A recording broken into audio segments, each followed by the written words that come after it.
Picture this. You wake up every morning knowing that today might be the day you become another statistic in history's most terrifying medical disaster. Your job description reads like a horror movie script, your uniform looks like something from a nightmare, and your success rate makes a coin flip seem like guaranteed odds.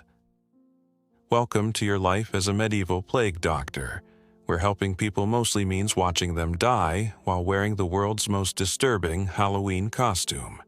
Your first day on the job starts with what can only be described as the medieval equivalent of hazmat training. Except nobody actually knows what hazmat is yet. The year is 1348, and Europe is getting absolutely demolished by something they're calling the Black Death. Your medical training consists of reading a few dusty scrolls about balancing bodily humors, and a crash spoiler alert, you're going to want to run away screaming. But here's the thing about being a plague doctor. Somebody's got to do it, and apparently that somebody is you. Maybe you're a physician who actually cares about helping people. Or maybe you're just desperate enough for work that risking a horrible death seems like a reasonable career choice. Either way, congratulations on your new position as medieval Europe's least enviable healthcare worker. Your uniform fitting is like trying on armor designed by someone who watched too many bird documentaries while having fever dreams. The famous beak-shaped mask isn't just for show. It's stuffed with herbs and spices that are supposed to protect you from bad air. Because medieval medical theory says diseases spread through miasma, or evil-smelling vapors. The good news? You'll smell like a walking spice cabinet. The bad news? It doesn't actually work, but nobody knows that yet. Getting dressed for work takes longer than a night preparing for battle. First comes the leather overcoat that goes down to your ankles, then the hat, then those creepy glass eyepieces, and finally that terrifying beak that makes you look like death's personal accountant. The whole ensemble weighs enough to make walking a cardiovascular workout, and seeing through those glass lenses is like trying to perform surgery while looking through a dirty fishbowl. Your first house call hits you like a medieval freight train. The smell reaches you before you even get to the door. A combination of unwashed bodies, rotting flesh, and despair that no amount of aromatic herbs can mask. Inside, entire families are lying in their own filth, covered in black boils the size of eggs, burning with fever and begging for help you don't know how to give. The medical procedures you've been taught would be laughable if they weren't so tragic.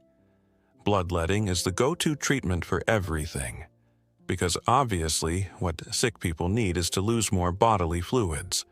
You're also supposed to lance those horrifying buboes, the swollen lymph nodes that give bubonic plague its name. Picture trying to drain a balloon filled with infected pus while wearing thick gloves and looking through fogged glass lenses. It's exactly as pleasant as it sounds. But wait, it gets worse. Medieval pain management consists of telling patients to pray harder while you slice them open with tools that haven't been properly cleaned since the last patient. Anesthesia won't be invented for another few centuries, so everyone gets to experience the full sensory adventure of medieval surgery. The screaming becomes background noise after your first week. Your success stories are few and far between. Most of your patients die anyway, and the ones who survive probably would have recovered without your help. But you keep showing up day after day because somebody has to witness this catastrophe and at least try to help.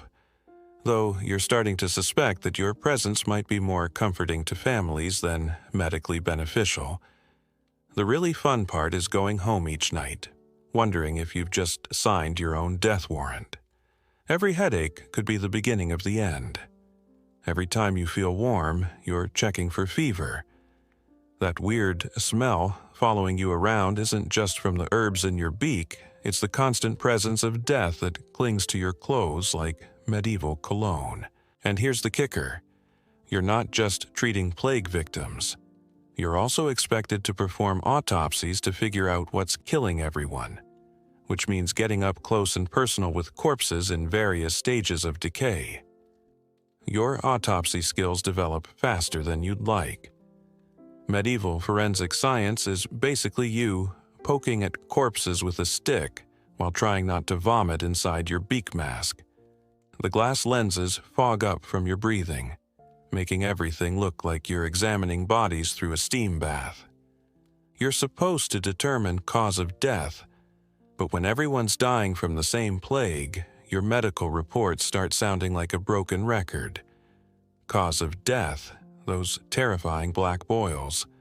Treatment attempted, bloodletting and prayer. Result?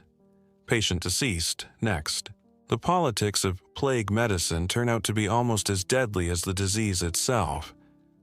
Town officials blame you when their citizens keep dying, as if you personally invited the Black Death to set up shop in their community. Religious leaders claim the plague is divine punishment, making your medical efforts seem like you're fighting against God's will. Meanwhile, desperate families either worship you as their last hope or curse you as a harbinger of death. There's no middle ground when you're wearing that nightmare bird costume. Your social life becomes non-existent faster than a plague victim's pulse.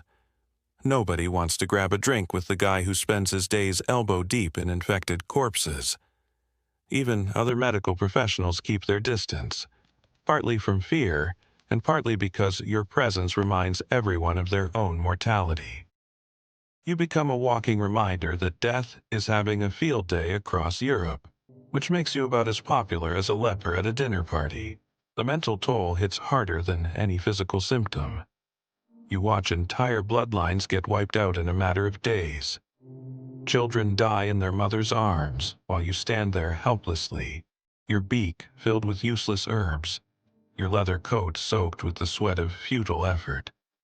The nightmares start blending with reality until you're not sure if you're awake or asleep when you see those black boils spreading across another victim's skin. Your medical supplies run low because nobody wants to manufacture or deliver goods to plague-infested areas.